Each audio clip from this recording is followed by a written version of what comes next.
The risk chart shows risk associated with tasks versus task duration or cost.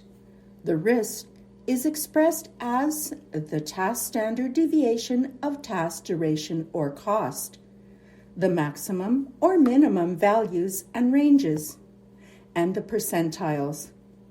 This task has high levels of risks and uncertainties when compared with other tasks of similar duration or cost. In well-balanced project schedules, different tasks usually have similar levels of risks.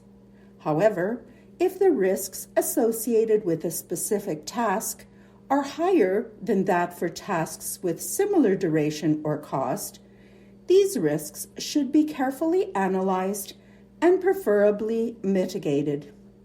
The success rate chart is a Gantt chart where tasks with different probabilities of success are presented in different colors.